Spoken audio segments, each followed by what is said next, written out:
신명기의 말씀은 두 번째 주어진 율법이다라는 의미를 담고 있다 그랬고, 이 신명기 말씀 모세의 세 편의 설교로 구성된다 하는 말씀을 처음 여러분들에게 소개해 드렸습니다. 이 설교 모음집입니다. 설교 모음집.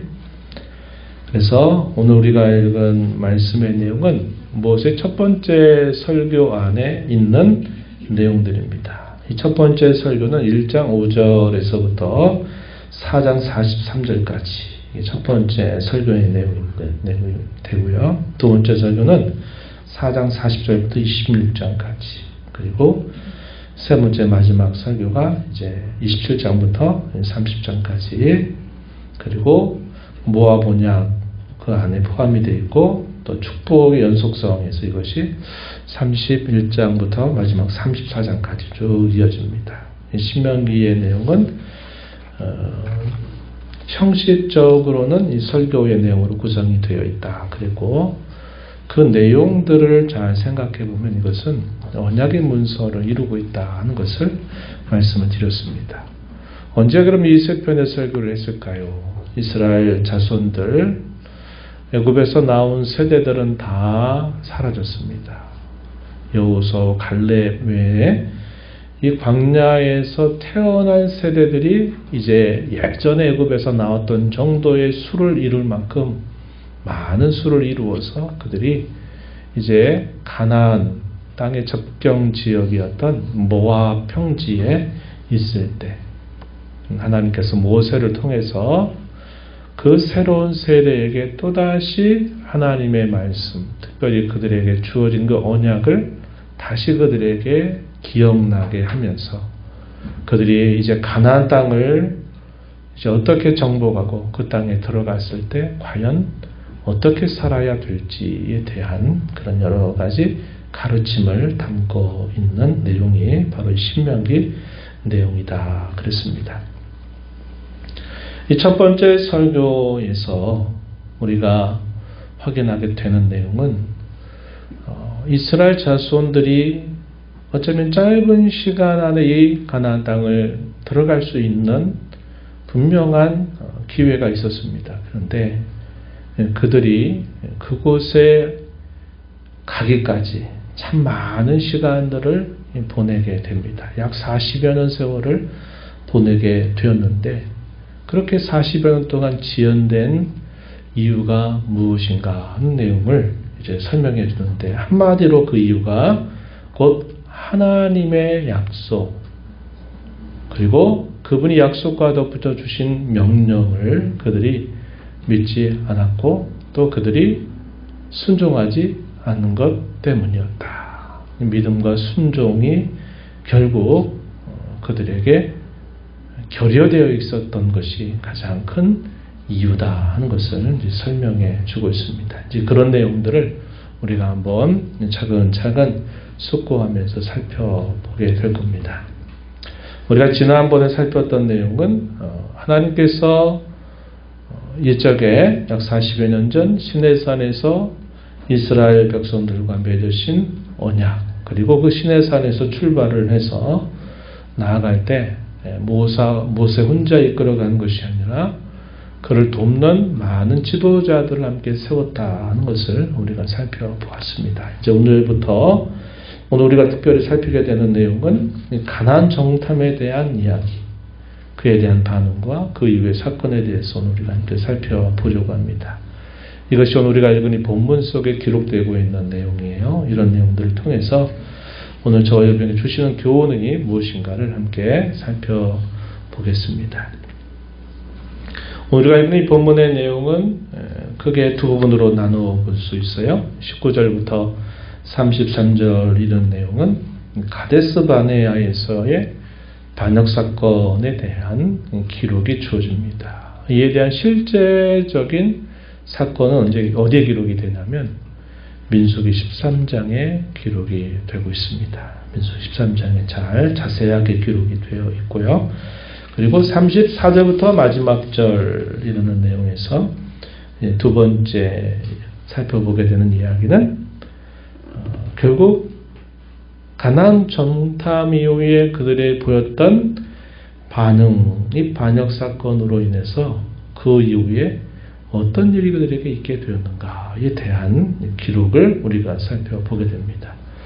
이 내용은 어디에 기록이 되어 있냐면 민수기 14장 20절 이하로부터 소개가 되어 있습니다. 20절부터 45절까지 소개되어 있는 내용들을 이제 우리가 함께 생각해 보면 모세가 이렇게 요약적으로 하는 설교가 지금 무슨 내용인가 하는 것에 대한 자세한 이야기를 우리가 살펴볼 수 있습니다. 먼저 첫 번째 설교에서 언급하는 이 내용은 가데스 바네아에서의 반역 사건에 대한 기록입니다. 우리 잘 아는 이야기죠. 이스라엘 자손들이 시내산에서 출발해서 이 가데스 바네아까지 가는 시간은 약 11일 정도의 시간이 흘렀다 기록되어 있죠. 1장 2절 말씀에 호렙산에서 세일산을 지나 가데스 바네아까지 10하루길이었더라. 이렇게 소개가 되어 있습니다. 가데스 바네아에 있을 때 이제 하나님께서 이스라엘 자손들로 하여금 이 가나안 땅을 향해서 들어가라는 말씀을 주시는데 이런 말씀과 더불어 모세가 하나님의 말씀을 그 백성들에게 들려줍니다. 주저하지 말아라. 두려워하지 말아라. 하나님이 약속하신 땅을 들어가서 차지하라 하는 그런 명령을 모세가 당시 이스라엘 백성들에게 명령을 했습니다. 그때 이 백성들이 무엇을 모세에게 요구를 하느냐? 본문 22절 말씀에 보니까 그 땅을 좀 정탐하게 해달라라고 요구했습니다. 민수기 13장의 내용에서는 이런 내용들이 기록되어 있지 않아요. 13장에서 어떻게 표현이 되어 있느냐? 우리가 떠올려 보면 13장에서는 모세가 각 지파 중에 한 사람씩을 세워라. 12명을 세워라. 그들로 가나안 땅을 정탐하게 하라 하는 그런 명령을 내리게 됩니다. 그래서 이 민수기 13장에서는 이제 그것이 그냥 그렇게 다 된 줄 알았는데 이 신명기 1장 오늘 우리가 읽은 본문에서 보면 모세가 처음부터 그렇게 명령한 것이 아니라 이스라엘 백성들이 그것을 요구했다고 하는 겁니다. 모세에게 요구했어요. 그 땅이 어떠한지를 좀 살펴보게 해달라. 그리고 우리가 그 땅을 어디로부터 들어가야 될지를 좀 알아봐야 되니까 정탐하게 해달라라고 하는 요구를 했고 그러한 요구를 모세가 받아들여서 12명의 정탐꾼을 이제 보내게 됩니다. 우리가 아는 바와 같이 40일 동안을 그곳을 탐지하게 되죠. 그래서 남방 지역에서부터 가장 끝쪽에 있는 북방 지역의 그 넓은 가나안 그 땅을 다 정탐을 해서 40일 만에 그들이 돌아오게 된 겁니다. 여기서 우리가 주목해야 될 한 가지 중요한 포인트는 뭐냐? 그 백성들이 그 가나안 땅을 정탐하게 해달라라고 요구한 것이 그것이 과연 신앙으로부터 나온 것이냐 했을 때는 그렇지 않다라고 보이는 것입니다. 만약에 그 백성들에게 그것이 정말 필요한 일이었다 한다면 하나님이 모세를 통해서 그 백성들에게 말씀하셨을 거예요. 백성들이 시내산에서 출발을 해서 그들이 가데스 바네아까지 오는 동안에 하나님은 어떻게 그 백성들을 인도하세요? 그들이 멈추는 것, 그들이 텐트를 치는 것, 또 그들이 움직이는 것, 이런 모든 과정들을 하나님께서 구름기둥, 불기둥을 통해서 그 백성들이 무엇을 어떻게 해야 되는지 이거에 대한 것들을 다 하나님이 보이셨어요. 말하자면 걸음마를 떼지 못하는 그 갓난아기를 마치 부모가 손을 잡고 이렇게 한 걸음 한 걸음 옮겨가는 것과 똑같아요. 우리가 이건 본문 속에서 보니까 하나님이 그들을 안으셨다 이런 표현을 썼습니다.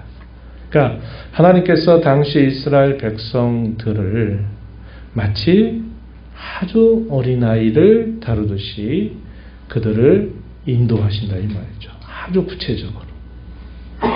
만약에 그 백성들에게 이 가나안 땅을 정탐할 필요가 있었다고 하나님이 여기셨더라면 하나님이 먼저 모세를 통해서 백성들에게 이야기하셨을 겁니다. 너희 중에 정탐꾼들을 세워서 그 땅을 탐지하게 해라 하는 명령을 내리셨을 텐데 사실 오늘 본문의 내용을 보니까 백성들이 모세에게 그렇게 해달라고 요구한 것입니다. 왜 요구했을까요?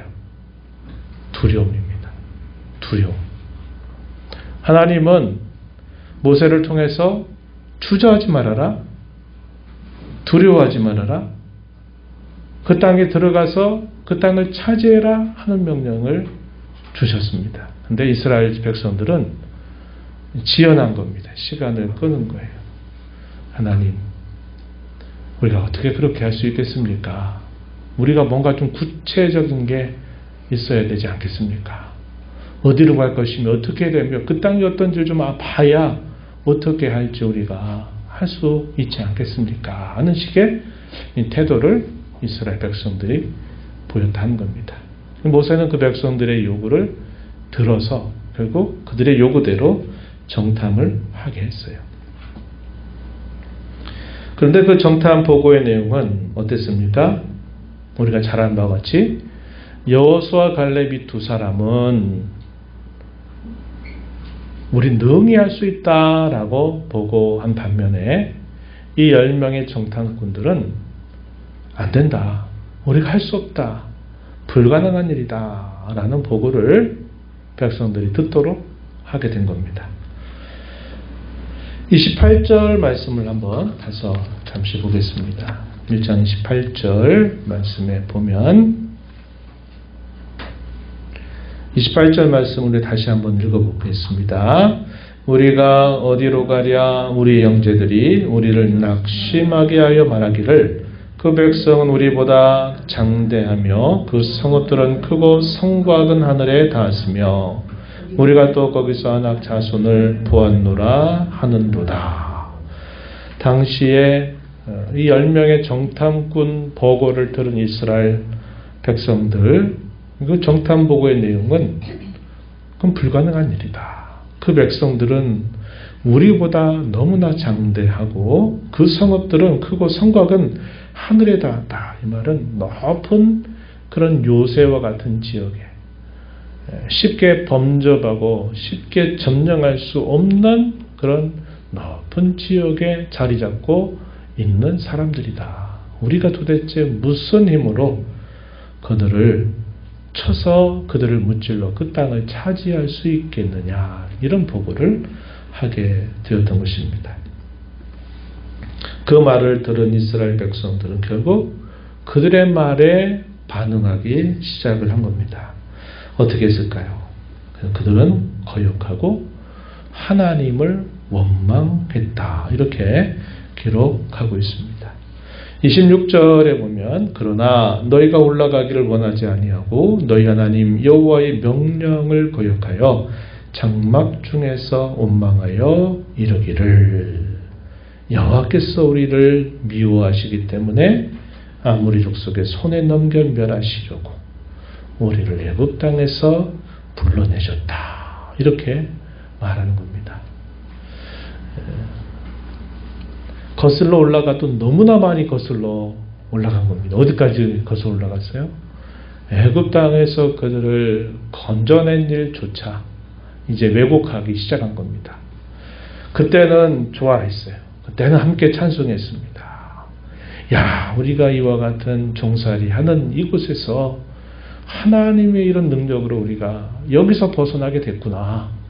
야, 얼마나 놀라운 일입니까? 홍해 바다를 또 건널 때 그 기적적인 놀라운 일을 보면서 야, 우리 하나님이 얼마나 위대하고 위엄있고 권능이 많으신 분인가 하는 것들을 그들이 인정했지만 이제 와서 이제 가나안 땅을 차지해라 하는 그 명령이 떨어지게 되니까 정탐꾼 보고하는 시간을 기다렸다가 그 말을 듣고서는 애굽에서 불러내신 일이 바로 이것 때문에 불러내셨구나. 이 하나님을 왜곡해도 아주 많이 왜곡하고 반역하는 그 태도를 이스라엘 백성들이 보였다 하는 것입니다.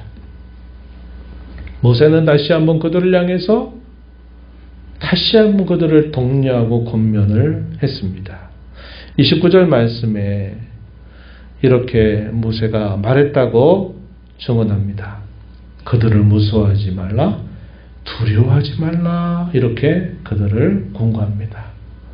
왜 그들을 무서워하고 두려워하지 말아야 되느냐 하면서 모세가 설명한 것은, 봐라, 우리가 애굽에 있을 때부터 여기까지 오는 동안 하나님이 우리에게 행하신 일들을 좀 봐라. 하나님 우리에게 어떤 분이셨냐 하는 것들을 그들에게 말해줬다는 겁니다. 30절부터 33절에 있는 표현들이에요. 뭐라고 모세가 소개합니까? 우리에게 이런 명령을 내리시고 이런 약속을 주신 하나님은 이런 분이시다. 30절, 너희보다 먼저 가시는 너희 하나님 여호와시다.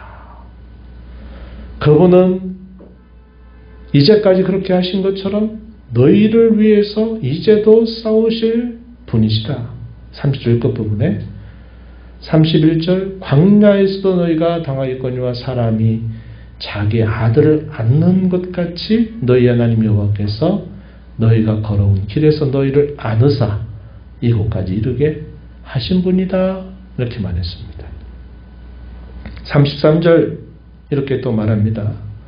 그는 너희보다 먼저 그 길을 가시며 장막 칠 곳을 찾으시고 밤에는 불로 낮에는 구름으로 너희 갈 길을 지시하신 자이시다. 그 하나님이 어떤 분이신지를 경험하지 않았느냐? 보지 않았느냐?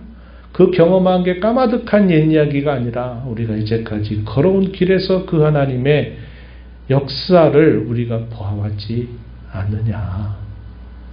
하나님이 그렇게 해주시겠다 하니 우리가 두려워하거나 무서워하거나 추조할 일이 아니다. 그 백성들에게 다시 한번 모세가 이 말을 전하게 됩니다. 그러나 이 백성들은 그 말을 듣지 않은 것입니다. 그 말을 듣지 않게 되면서 결국 어떤 일이 그들에게 따라왔는가 하는 것이 이제 34절부터 마지막 절까지 기록이 됩니다. 먼저 32절 말씀에 보면 뭐라고 말합니까? 이 일에 너희가 너희 하나님 여호와를 믿지 아니하였다. 하나님 믿지 아니했다. 이렇게 표현합니다.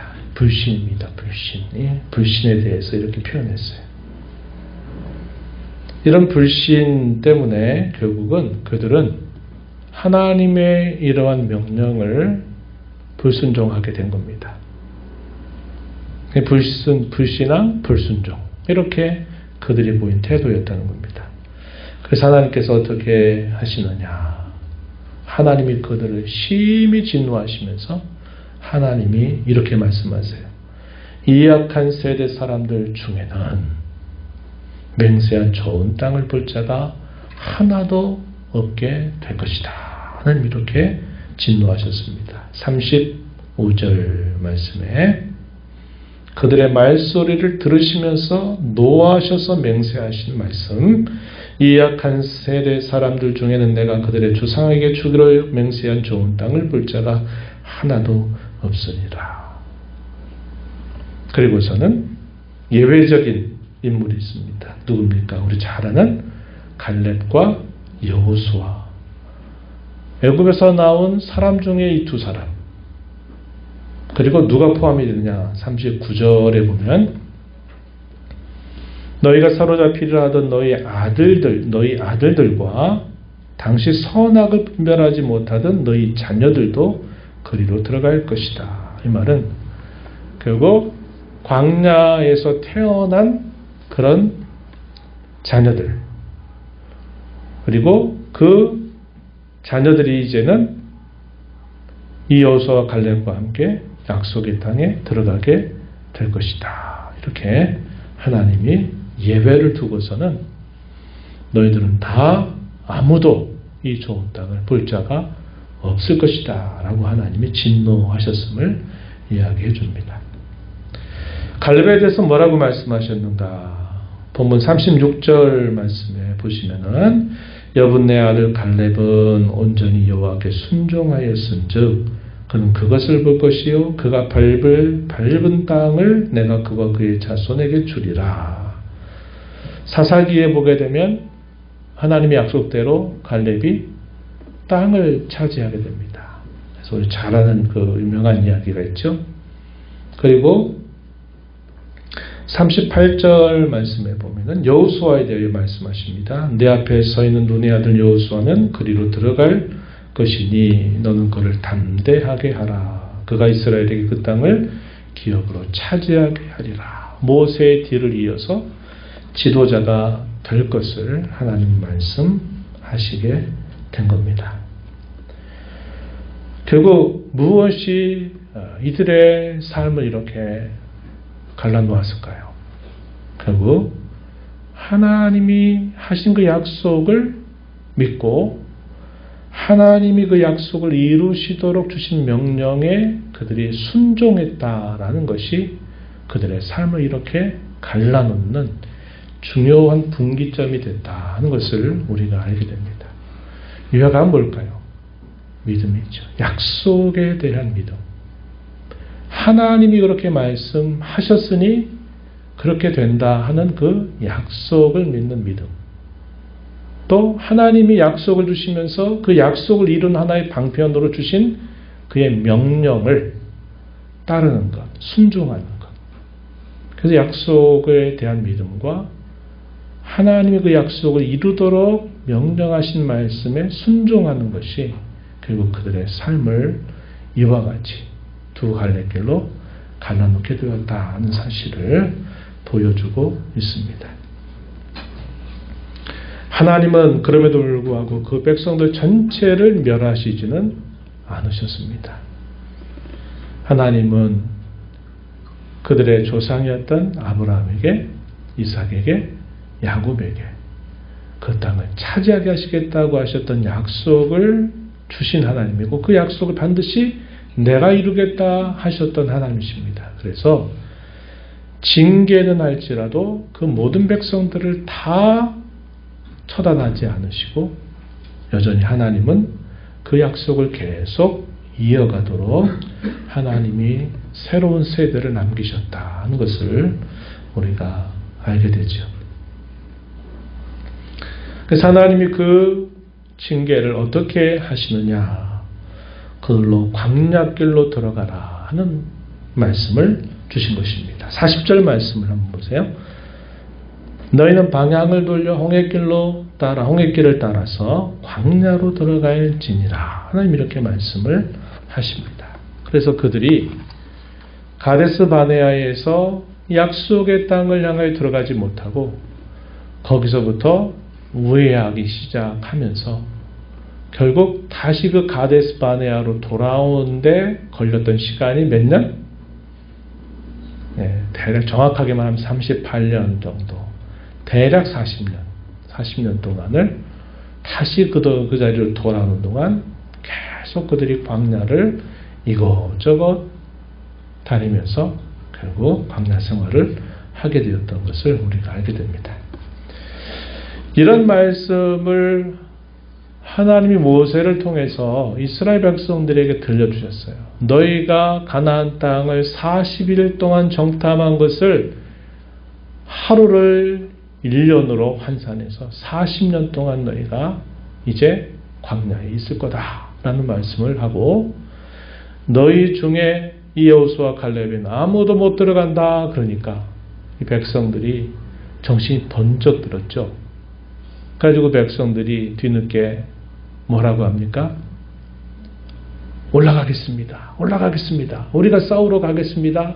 라고 그때 비로소 그들이 대답을 합니다. 41절 말씀에 한번 보세요.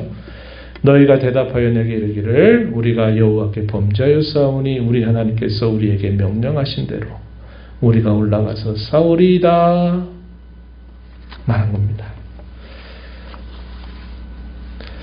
이게 만약에 정말 진심이었다면 아마 또 다른 역사가 씌워졌을지 몰라요.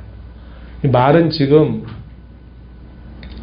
순종하겠다고, 우리가 범죄했다고 이렇게 말하면서 순종하겠다고 이렇게 하지만 이게 과연 정말 자신들이 그 주에 대하여 그렇게 슬퍼하면서 진실하게 회개의 태도로 한 것이냐 했을 때는 그렇게 보이지 않는다 하는 겁니다.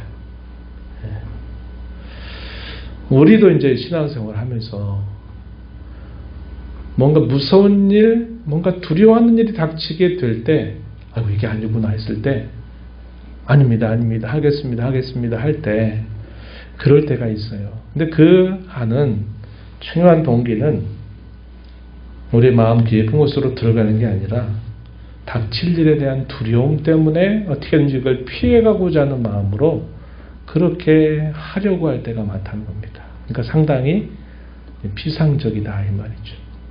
마음의 중심이 실리지 않는 그런 태도를 나타내기가 아주 쉽다 하는 거죠. 아마도 이스라엘 백성들이 이런 마음이었을 것이다 이렇게 되는 겁니다. 그때 하나님이 뭐라고 모세를 통해서 말씀하시냐, 올라가지 마라, 싸우지 마라, 이렇게 하나님 말씀하세요. 너희가 싸워도 내가 너희와 함께 하지 않을 거다 라고 모세를 통해서 분명하게 말씀을 해 주셨는데, 이스라엘 자손들이 아닙니다, 이제라도 싸우겠습니다 나갔다가 그들이 큰 패배를 당하면서 쫓겨나는 일이 있게 됐습니다. 이 내용이 민수기 14장 39절로부터 45절에 자세하게 기록이 되고, 오늘 우리가 읽은 이 말씀의 내용에서는 뭐라고 표현이 되어 있느냐 하면은 44절에 그 산지에 거주하는 아모리 족속이 너희에게 마주 나와 벌떼같이 너희를 쫓아 세일산에서 쳐서 호르마까지 이른지라 이렇게 표현되어 있습니다.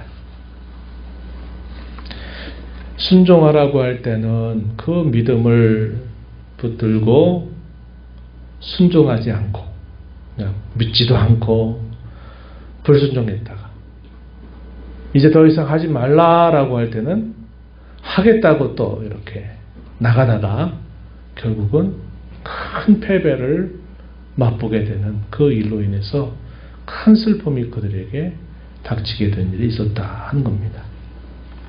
아모리 족속의 벌떼같이 이스라엘 쳐서 그 앞에 패하게 하였다 44절에 기록했고, 민수기에서 뭐라고 했냐면 아말렉인과 가나안인에게 크게 패하면서 그들이 결국은 큰 패배를 경험하게 된 일이 있었다 이렇게 기록을 해주고 있습니다. 이것은 언제 이야기입니까? 약 40여 년 전에 있었던 그 이야기를 모세가 지금 광야에서 태어난 세대, 새로운 세대를 향해서 그 과거에 있었던 이야기를 설교하면서 이런 일이 있었다 하는 것을 소개하고 있는 내용이 되고 있습니다. 오늘 우리가 이 말씀을 보면서 몇 가지 생각합니다. 하나님이 어떤 분이신가 하는 내용이죠. 우리가 읽었던 1장 30절부터 33절의 이런 내용에서 하나님은 말씀하시기를 앞에서 행하시는 분이다.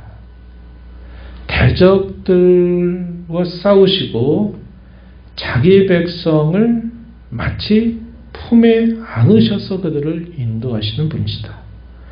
그들이 가야 할 길을 지시하시는 분이시다. 이렇게 하나님이 누구이신가를 말씀해 주고 있습니다. 하나님이 자기 백성들에게 행하시는 일들에 대하여 선지자 이사야도 그렇게 말합니다. 앞서 행하시며 뒤에서 호위하신다. 하나님이 하시는 일이 그렇다는 겁니다. 하나님이 약속하신 일을 명령을 내리시잖아요. 그럼 명령을 내리시고서 하나님이 그러면은 가만히 이렇게 명령 내리고 하나하나 보자 이런 분이 아니라 하나님은 약속하신 것을 이루시고 그 명령을 내리면서 그 명령을 내리신 하나님이 그들보다 앞서서 그 길을 헤쳐가시는 거예요. 그리고 그 뒤를 하나님의 뒤에 붙잡혀서 우리가 그 뒤를 이렇게 따라가면 되도록 하나님이 하시는 분이라는 겁니다. 또 그 백성들이 뒤에서 또 처지고 못 따라올까봐 하나님은 뒤에서 또 그들을 계속 호위하시면서 그 백성들이 이끌어가시는 분이다. 이 사건이 가장 선명하게 드러냈던 한 사건이 있죠. 어디였을까요? 홍해를 건널 때였죠. 홍해를 건널 때. 앞에는 바다가 그들을 앞에를 가로막았고 뒤에서 애굽의 군사들이 막 병거를 끌고 막 먼지를 일으키면서 막 거세게 달려오고 있는 그런 상황에 있을 때 하나님께서 너희를 위해서 행하신 일을 봐라 그러면서 바다가 길이 열리고 그 길이 땅처럼 활짝 열리고 물이 벽 쪽으로 이렇게 벽을 만들어 줍니다. 그리고 이스라엘 백성들이 그 홍해 바다로 길을 따라서 걸어가기 시작하죠. 그 뒤에 애굽의 군사들이 마침내 도착해서 자기들도 갈까 말까 하다가 이스라엘 백성들이 가니까 우리도 그 뒤를 쫓아가가지고 딱 들어오는데 어떤 일이 생깁니까?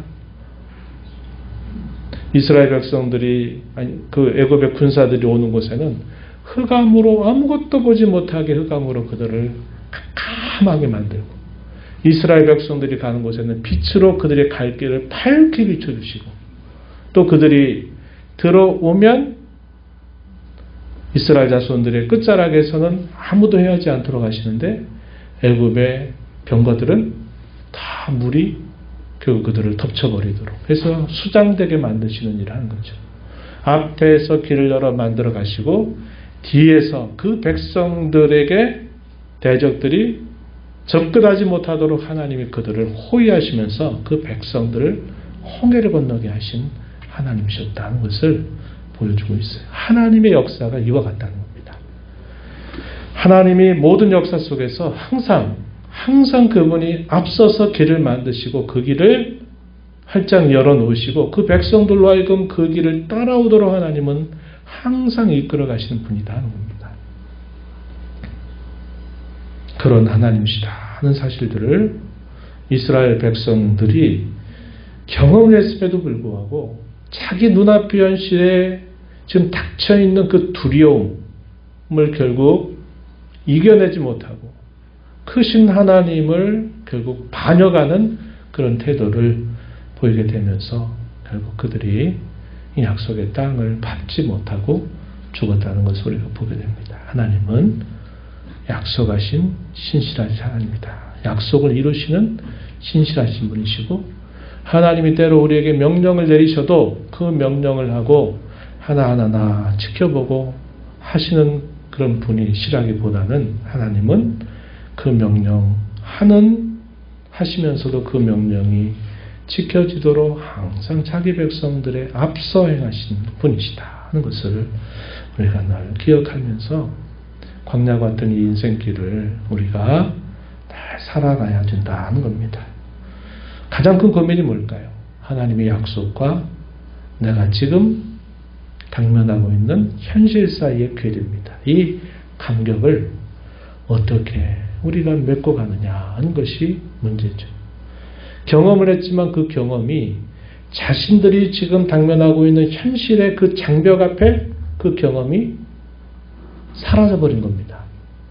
그 당면한 현실이 더 크다고 여겼기 때문에 모세가 재차 하나님 말씀으로 권면하지만 그들이 결국 하나님의 말씀을 믿지 않음으로 반역하게 되었다는 걸 보여줘요. 우리가 살아가는 삶의 현장도 똑같습니다. 믿음으로 사는 것과 현실을 따라 살아가는 것 사이에 항상 이런 간격이 있어요. 그럴 때 그 간격을 정말 이어주게 되는 것이 성경은 곧 믿음이라 하는 겁니다. 믿음. 하나님이 주신 약속의 말씀과 우리 현실 사이에 이 벌어진 이 간격을 메꿔주는 것이 바로 믿음이다. 히브리서 11장 1절 말씀에 믿음은 말하는 것들의 실상이요 보이지 않는 것들의 증거다 할 때 믿음이 바로 그러한 성격을 가지고 있고 믿음이 바로 가교가 되고 믿음이 다리가 된다는 겁니다. 약속의 말씀과 우리의 삶이라고 하는 현실을 이어주는 것이 믿음이다. 그 믿음의 신실성은 바로 거기서 드러나는 겁니다. 내가 지금 맞닥뜨리고 있는 현실의 이 장벽을 보고 이 현실의 어려움을 보고 내가 춘자할 거냐, 아니면 이 현실의 장벽이 비록 너무 크고 너무 높고 힘들겠지만 나와 함께 하시는 그 하나님이 하신 그 약속을 내가 믿고서 내가 그 믿음을 따라 결단하고 행할 것이냐 하는 것이 우리에게 날마다 주어지고 있는 도전이다 하는 겁니다. 그럴 때 믿음이 바로 이 말씀 혹은 약속과 현실을 이어주는 가교가 된다 하는 겁니다. 우리는 항상 뭘 확인하고 싶어 하냐면 아까도 우리가 살펴봤지만 이스라엘 자손들이 우리에게 좀 보여달라고 얘기한 거잖아요. 하나님은 볼 것 없다. 내가 너희의 가는 길을 내가 다 지시하고 너희가 하기만 하면 내가 너희를 위해서 앞서 대적들과 싸워서 그들을 내가 다 물리치고 약속한 땅을 너희가 차지하게 해줄게 라고 하나님이 말씀하시는데 이스라엘 백성들은 아니요 하나님 보여주세요. 아니요 하나님 좀 확신 있는 거를 좀 뭔가 우리가 뭐 손에 잡혀야 뭘 하지 않겠습니까 하면서 하나님이 하신 말씀에 대하여 그들이 아닙니다. 좀 정탐꾼들을 보내가지고 그 땅을 어디로 가야 될지 그 땅 사람들이 어떤 사람들인지를 좀 보게 해 주세요 라고 이렇게 요구를 했는데 결국 그 결과가 불신과 불순종으로 나가게 되면서 그 땅은 말로만 들어버리고 밟지 못하는 땅이 되어버리고 말았던 것입니다. 보고 믿는 것보다 더 좋은 게 뭐라고 그랬어요? 예수님 말씀하시기를 보지 않고 믿는 것이 더 귀하고 복되다 이렇게 말씀하십니다. 여러분 이 교훈을 우리가 늘 새겨야 됩니다. 새겨야 되고 하나님이 말씀하시면 그리 된다 하는 것을 우리 마음에 새겨서 뭔가 좀 확실해져야 우리 눈에 뭐가 좀 그럴듯하게 보이고 우리의 귀에도 뭔가 좀 확실하게 뭐가 좀 들리고 손에 뭔가 확실하게 잡힐 듯이 좀 돼야 그래야 저희도 믿고 이렇게 하지 않겠습니까? 이런 식의 태도를 우리가 늘 극복해 나가는 신앙의 자세 그런 믿음이 우리에게 필요하다 한 겁니다. 그리고 한 가지 더 우리가 살펴보면 주일날에 우리가 쭉 살펴보았던 내용과 연결되는 내용이죠. 우리에게 순종이 대단히 중요하다 하는 것을 다시 배우게 되는 겁니다. 그들이 왜 40년 세월을 유리방황하다가 다시 원점으로 돌아왔을까요? 우리가 살펴본 것처럼 결국 불신에 따른 불순종과 반역이었습니다. 하나님을 향한 불순종이 결국 하나님의 뜻이 이루어지는 것을 스스로 지연시켜서 40년을 보냈다는 것을 우리가 보게 됩니다. 만약에 그들이 순종했더라면 그들의 역사는 다르게 쓰여졌을 것이다. 우리는 생각할 수 있어요. 순종은 하나님의 뜻을 이루는 가장 중요한 자세라는 것 우리가 주일날 욥의 고난, 예수님의 그 고난과 시험을 우리가 생각해 보면서 예수님도 하나님 자신임에도 불구하고 자기의 모든 것들을 다 비워내시고 자기를 스스로 낮추셔서 온전히 성부 하나님의 뜻에 철저하게 순종하시는 삶을 가시면서 우리의 구원을 이루시고 우리가 이 땅에 살아가는 동안 고난과 시련을 극복하는 길이 바로 이것이다 라고 보여주셨던 것처럼 당시 이스라엘 자손들이 순종하는 삶을 늘 마음에 두고 살았더라면 다른 역사를 쓸 수 있었을 것이다 하는 것입니다. 순종하라 그럴 때 순종하지 않고 하지 말라고 할 때 순종하는 척 하다가 그들이 큰 일을 당했죠. 때에 맞는 순종도 중요합니다. 하라고 할 때는 안 하다가 이제 더 이상 하지 말라 그러는데 하겠다고 나서는 것은 결국 불순종과 다를 것이 없는 겁니다. 주님이 우리에게 무엇인가를 말씀하셔서 순종을 요구하실 때는 지체하지 않는 자세를 갖고 순종하는 일에 힘을 기울이고 또 그렇게 순종할 수 있는 지혜와 능력을 하나님 앞에 구하면서 순종의 삶을 살아가는 저와 여러분이 되어야 하겠습니다. 기도합니다. 하나님 아버지 감사합니다. 오늘도 저희들을 불러주셔서 모압 평지에 있는 이스라엘 자손들에게 40여 년 전 있었던 중요한 사건을 그들에게 다시 회상하며 들려줍니다. 가데스 바네아에서 약속의 땅을 향해서 진군하라고 하는 하나님의 약속과 명령이 주어졌음에도 땅을 정탐하게 해달라며 지어냈고 정탐꾼들의 보고를 듣고 불신과 불순종으로 하나님을 반역하다가 결국 그 땅을 귀로만 듣고 밟지 못하며 인생을 마쳤던 것을 기억합니다. 오늘 저희가 살아가는 모든 삶 속에서도 늘 저희의 눈에 보여야만, 저희의 귀에 확실히 들려야만, 저희의 손에 잡혀야만 저희가 믿고 순종하겠습니다 하는 신앙의 태도를 늘 조심하고 앞서행하시고 티에 소유하시며 저희를 안으시고 저희의 갈 길을 지시하시며 또 저희를 위해서 싸워 주시는 그 하나님이 하신 말씀이라면 예, 알겠습니다. 언제든지 응답하며 또 적각 순종으로 옮겨가는 저희들의 신앙이 되어서 고난도 시험도 그 어떤 일도 다 극복하고 나가게 하시고 저희들의 삶의 현장에 하나님의 나라가 임하고 하나님의 뜻이 이루어지기를 힘써 살아가는 저희들이 되도록 도와주옵소서. 예수님의 이름으로 기도하옵나이다. 아멘.